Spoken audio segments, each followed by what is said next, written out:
Message of the day: tornado warnings and severe storms are sweeping across the region. A confirmed tornado has touched down in Wisconsin. I looked outside and saw a towering wall of fire, one witness said. America is reeling from a startling series of events that has people glued to their screens in fear while the rest of the world watches and prays. Massive wildfires are tearing through northern California. Enormous waves are pounding coastal towns. The sky has taken on an eerie crimson glow, and a powerful earthquake has rattled the heartland near the New Madrid fault. At the same time, strange finds buried deep in the Colorado mountains and hidden beneath the Grand Canyon are stirring up questions few can answer. Are these simply rare natural occurrences, or echoes of the warnings Jesus said we should watch for? Before we dive in, tap like, send this to someone who's into Bible prophecy, hit subscribe, and drop a prayer in the comments. California wildfires. Northern California is once again wrapped in fire, smoke, and dread as several wildfires broke out almost at the same moment. The Mooney, Little, Chute, and Rumsey fires all ignited in different spots within a short window, stretching firefighting crews thin across multiple fronts. Dry brush and strong winds pushed the forward at a frightening pace, leaping over ridgelines and closing in on neighborhoods before many residents could react. Evacuation notices piled up one on top of another as thousands scrambled to grab whatever they could and go. Roads clogged with cars as panicked families drove through choking smoke, not knowing if their homes would still be standing when they returned. Massive plumes of black smoke blotted out the sky, turning daylight into a sickly orange haze. Air quality plunged. Schools shut down, stores closed, and shelters filled with displaced families. Every wind shift threatened a new neighborhood, forcing firefighters to constantly rework their plans.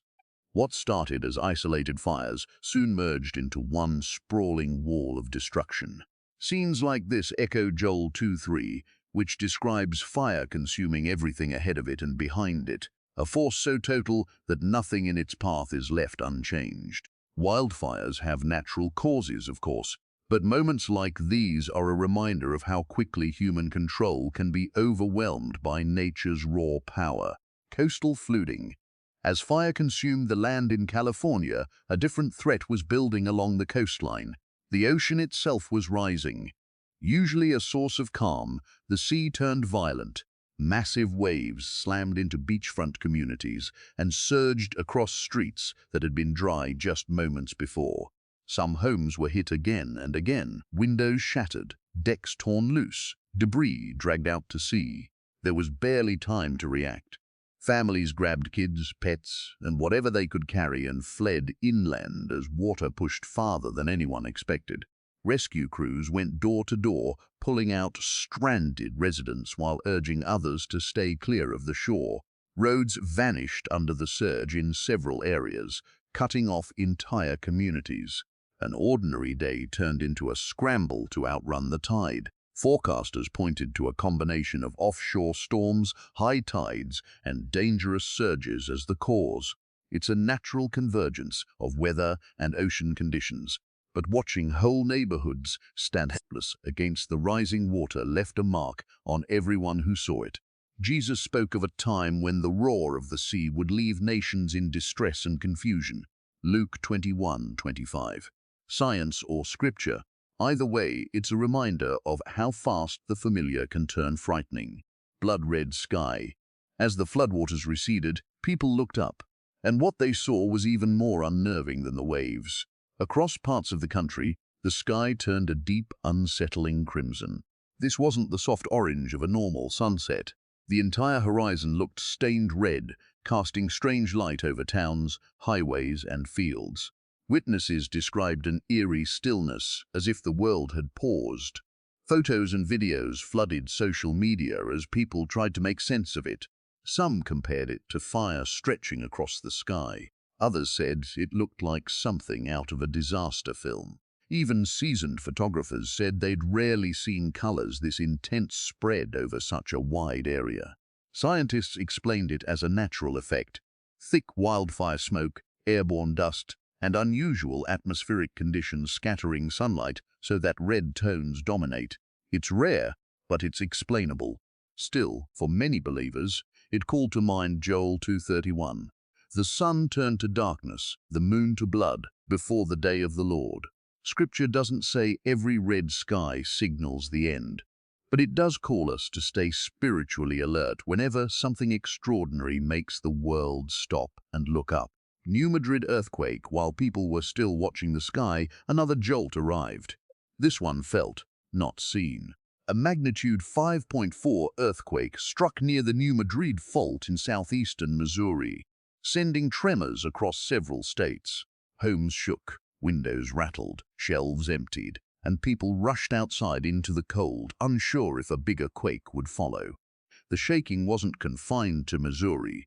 Neighboring states reported beds moving, walls vibrating, light fixtures swaying. Officials scrambled to inspect bridges, roads, and older buildings for damage. To make things worse, a winter storm moved through at the same time, making travel treacherous and slowing emergency response. The combination left many feeling exposed to how fast normal life can be upended. Geologists note that the New Madrid zone, while less active than West Coast faults, has a history of producing some of the strongest quakes in North American history. Events like this are a reminder that enormous forces sit hidden beneath our feet. Many Christians connect moments like this to Revelation 6:12, where a great earthquake appears among the signs of coming upheaval. Scripture isn't calling for fear here. It's calling for readiness, urging us to place our confidence not in solid ground, but in God's unshaken faithfulness. If you believe Jesus is your foundation, type "Jesus is my rock" below. The Colorado discovery. While the country's attention stayed fixed on fires and tremors, something else was unfolding far from the flames. A strange discovery deep in the Colorado mountains. Not another storm or fire, but something unexpected, preserved for what looked like centuries under ice. A group of hikers on a remote trail near a cliff reportedly stumbled on what looked like the frozen body of an unfamiliar creature, partly locked inside a thick sheet of ice. Those who claim to have seen it describe a body roughly a meter long, curled into an unnatural position, as if it had collapsed mid-struggle. The most disturbing details: deep hollow eye sockets and rows of thin needle-like teeth unlike anything native to the area. Local authorities were quickly involved. Specialists examined the remains while the site was secured. Some suggested it was a badly deformed animal, its shape distorted by years in the ice. Others weren't so sure. Several witnesses insisted it didn't resemble any bear, wolf, mountain lion, or other known regional species. Then the story took a strange turn. Within hours, the remains were removed, and by morning the site had been cleared entirely. No photos were released, no lab results were shared, no official statement followed. The creature vanished from the story as fast as it appeared, leaving only speculation. Genesis 6 describes a world before the flood filled with mysterious beings and strange happenings that defied easy explanation. And throughout Scripture, mountains are often where hidden things eventually come to light. Animal or anomaly, this discovery is a reminder that the Earth still holds things we haven't fully uncovered. Grand Canyon legend for generations. The Grand Canyon has drawn millions who come to marvel at its cliffs and layered stone. But according to long-standing stories passed down by explorers, what may lie beneath the canyon could be more astonishing than what's visible above. The legend centers on a hidden network of seal chambers said to exist deep inside the canyon walls, far off any marked trail. Some exploration accounts describe passing through narrow rock passages into massive underground rooms that look nothing like natural caves. Straight walls, high ceilings, open halls resembling ancient temples rather than geological formations. Even stranger are the objects said to have been found inside.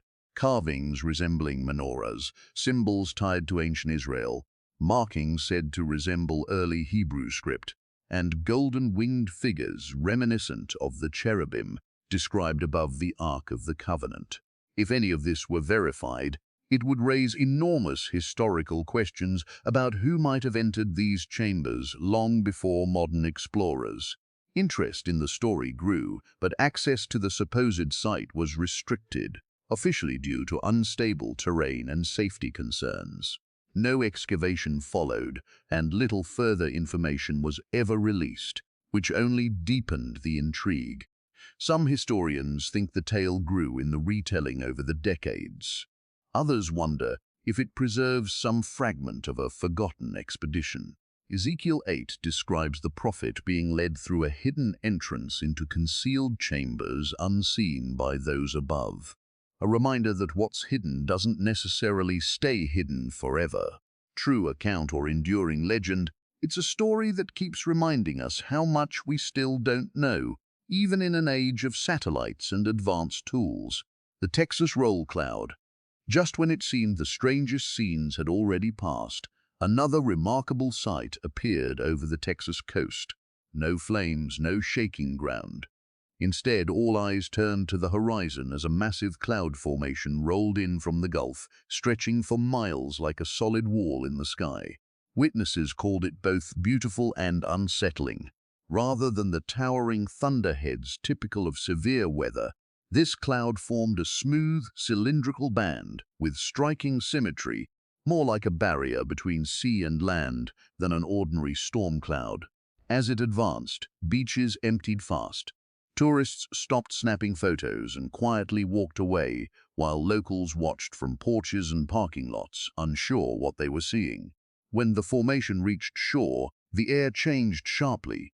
Strong gusts scattered umbrellas and drove waves hard against the coast, followed by dark clouds, heavy rain, and thunderstorms across nearby towns. Meteorologists identified it as a roll cloud, a rare phenomenon that forms when cool air slides beneath warm, humid air, producing a long horizontal tube that can travel for miles. It's explainable, but its scale left people in awe all the same, as if the sky itself were advancing toward them. Psalm 135:7 describes God raising clouds from the ends of the earth, sending lightning with rain, and releasing wind from his storehouses. Clouds throughout Scripture often accompany moments highlighting God's power over creation, not as something to fear, but as a reminder that nature answers to him. The cloud eventually broke apart over land, but the questions it stirred lingered. Locust swarms. While the Texas sky drew attention, another quieter warning was spreading across American farmland. Not fire, not shaking earth, but millions of small wings moving together over open fields. Farmers in several regions reported unusually large locust swarms descending on crops, stripping fields bare in a remarkably short time.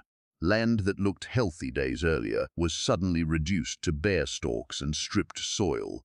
The speed was hard to grasp.